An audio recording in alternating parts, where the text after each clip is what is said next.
Friends नमस्कार, मैं हूं आपका मित्र, आपका सखा, आपका फ्रेंड, आपका हितैषी, आपका वेलविशर कमल नंदलाल और मैं आप सभी दर्शकों का हार्दिक अभिनंदन करता हूं।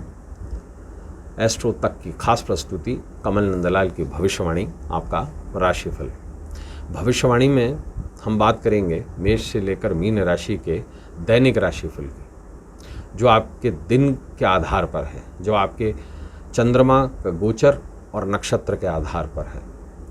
दैनिक राशिफल के साथ साथ आपको बताएंगे राशि अनुसार ही कुछ सरल से उपाय, कुछ ऐसे उपाय जो आपके जीवन को सरल, सुगम और सफल बनाए, जो आपके जीवन में पॉजिटिविटी लेकर आए, जो आपके जीवन को कुछ इजी बना दे और सरल चीज़ों से इजी बना दे। कोई बड़ा प्रपंच नहीं, कोई बड़े बड़े उपाय नहीं, बहुत सिंपल, बहुत सीधे से उपाय।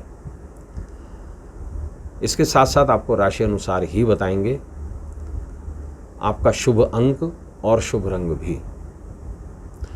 शुभ अंक स्पेकुलेशंस में काम आता है और शुभ रंग, इसके साथ साथ शुभ रंग जो है वो आपको कपड़ों के सिलेक्शन में या परचेजिंग के सिलेक्शन में काम आता है।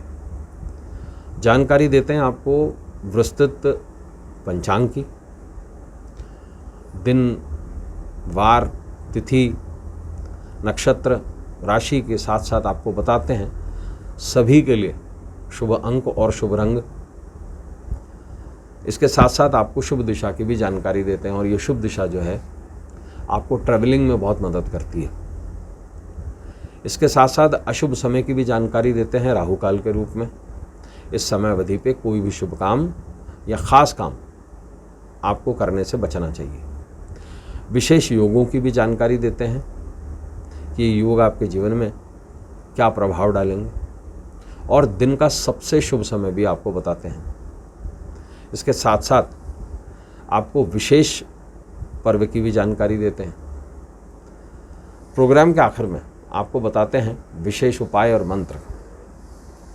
विशेष उपाय आपके जीवन की किसी खास इच्छा को पूरी कर देता है, आपके जीवन में पॉजिटिविटी लेके आता है, आपके जीवन की किसी खास समस्या को दूर कर देता है।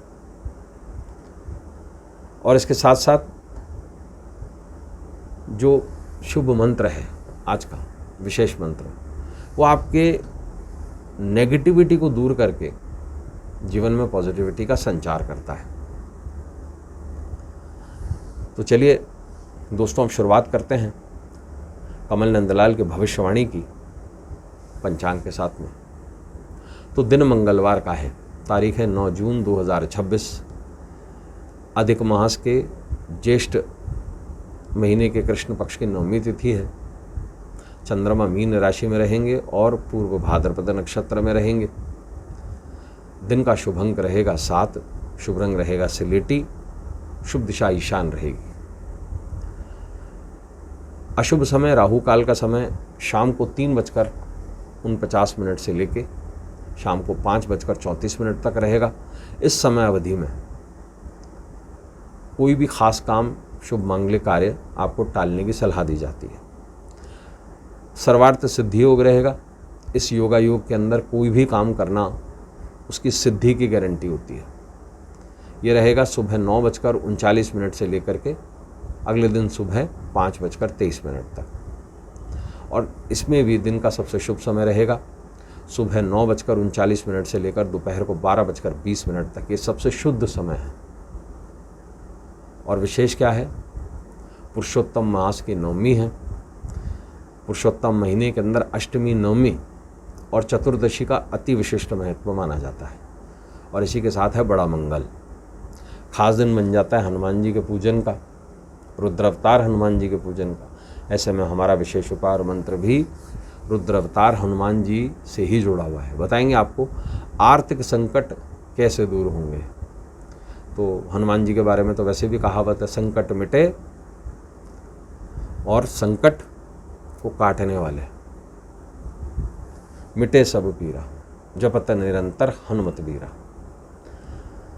तो बताएंगे आपको आर्थिक संकट कैसे दूर होंगे, उसके लिए राशिफल को आखिर तक देखिएगा। तो चलिए शुरुआत करते हैं भविष्यवाणी के राशिफल की। पहली राशि मेष यानी एरीज के साथ में।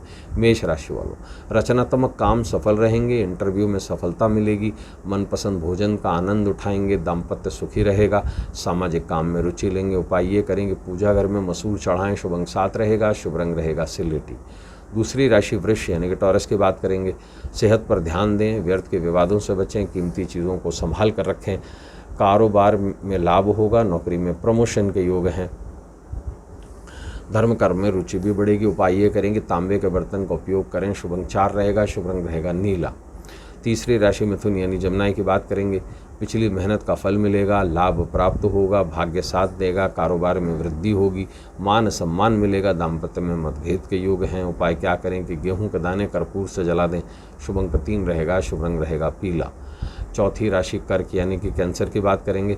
घर पर मेहमानों का आगमन होगा, आत्मबल बना रहेगा, कोई खुशखबरी मिलेगी, शेयर मार्केट में निवेश से लाभ होगा, कोई नया काम करने का मन भी बनाएंगे। उपाय ये करें कि धार्मिक चित्र के निमित्त शुद्ध घी का दीपक करें, शुभ अंक 9 रहेगा, शुभ रंग रहेगा नारंगी। पांचवी राशि सिंह यानी कि लियो की बात करेंगे। खास लोगों के संपर्क से लाभ होगा, कारोबारी यात्रा लाभदायक रहेगी, नौकरी में प्रमोशन के योग हैं, सेहत ठीक रहेगी, भाषा में मधुरता बनाए रखें। उपाय ये करें कि सिक्के पर लाल चंदन लगाकर पर्स में रखें, शुभ अंक 8 रहेगा, शुभ रंग रहेगा काला। छठी राशि कन्या यानी वर्गों की बात करेंगे। दूसरों की बातों में आने से बचें, खर्चों में वृद्धि होगी, जोखिम वाले कामों से बचें, नौकरी में लाभ के योग हैं, खुद को थकान से भरा महसूस करेंगे। उपाय ये करें कि कीमती जेवरात लाल कपड़े में बांध कर रखें, शुभ अंक 3 रहेगा, शुभ रंग रहेगा पीला। सातवीं राशि तुला यानी लिब्रा की बात करेंगे। लंबी यात्रा के योग हैं, फंसा हुआ धन प्राप्त होगा, धन निवेश से लाभ होगा, मेहनत के बल पर सफलता मिलेगी, दोस्तों की मदद से तरक्की मिलने के योग हैं। उपाय ये करें कि भिखारी को मसूर दान करें, शुभ अंक 4 रहेगा, शुभ रंग रहेगा नीला। आठवीं राशि वृश्चिक यानी कि स्कॉर्पियो की बात करेंगे। कारोबारी स्थिति बेहतर रहेगी, दफ्तर में अधिकारीगण सहयोग देंगे, रुके हुए कामों में गति आएगी, आय के स्रोत बढ़ेंगे, सामाजिक प्रतिष्ठा बढ़ेगी। उपाय ये करें कि इच्छा अनुसार मीठे चावल खाएं, शुभ अंक 7 रहेगा, शुभ रंग रहेगा सिलेटी। नवी राशि धनु यानी सजिटेरियस की बात करेंगे। कानूनी बाधा दूर होगी, मित्र सहयोग देंगे, पारिवारिक जीवन सुखी रहेगा, करियर में मौके मिलेंगे, कार्यक्षेत्र में सफलता मिलेगी, सेहत पर ध्यान दें। उपाय ये करें कि सिंदूर से क्रीम लिखकर पूजा घर में चढ़ाएं, शुभ अंक 1 रहेगा, शुभ रंग रहेगा लाल। 10वीं राशि मकर यानी कि कैप्रिकॉर्न की बात करेंगे। दुर्घटना के योग हैं, दफ्तर में कामकाज का बोझ बढ़ेगा, व्यर्थ के विवादों से दूर रहें, कारोबार में पैसे का जोखिम लेने से बचें, गुस्से पर काबू रखें। उपाय ये करें कि बेसन से बनी मिठाई खाएं, शुभ अंक 6 रहेगा, शुभ रंग रहेगा गुलाबी। 11वीं राशि कुंभ यानी कि एक्वेरियस की बात करेंगे। सरकारी काम सफल रहेंगे, जीवन साथी सहयोग करेगा, दफ्तर में कामकाज की तारीफ होगी, कोई खुशखबरी मिलेगी, सोचे हुए कामों में गति आएगी। उपाय ये करें कि किसी गरीब को गेहूं दान करें, शुभ अंक 6 रहेगा, शुभ रंग रहेगा गुलाबी। 12वीं राशि मीन यानी पैसेस की बात करेंगे। मित्र के सहयोग से रोजगार मिलेगा, बड़ा सौदा होने के योग हैं, सुख साधनों पर खर्चा होगा, साझेदार से सहयोग मिलेगा, पुराने दोस्तों से मुलाकात होगी। उपाय ये करें कि दूध में शहद मिलाकर पिएं, शुभ अंक 1 रहेगा, शुभ रंग रहेगा लाल। तो दोस्तों अब समय है आज के विशेष उपाय का, वो विशेष उपाय जो आर्थिक संकट से मुक्ति दिलवाएगा। पुरुषोत्तम महीने की नवमी है, मंगलवार का दिन, ज्येष्ठ का महीना, बड़ा मंगल है, तो ऐसे में हनुमान जी का पूजन करें और आर्थिक संकट से मुक्ति के लिए हनुमान जी पर गुड़ और रोटी का भोग लगाकर लाल आभा लिए हुए गाय को खिला दीजिए। और इस पूरे प्रयोग में एक अति विशिष्ट मंत्र का जप कीजिए, ओम चूड़ामणि प्रदात्रे नमः। आश्वस्त करता हूँ आर्थिक संकट निश्चित दूर होंगे। तो दोस्तों आज के लिए बस इतना ही, कल आपसे फिर मुलाकात होगी, इजाजत दीजिए, नमस्कार नमस्कार। अगर आप मुझसे जुड़ करके अपनी समस्याओं का समाधान चाहते हैं और चाहते हैं कि आपकी समस्याओं को ज्योतिष के माध्यम से सुलझाया जाए, तो आप हमसे संपर्क कर सकते हैं, जुड़ सकते हैं एस्ट्रो तक पर।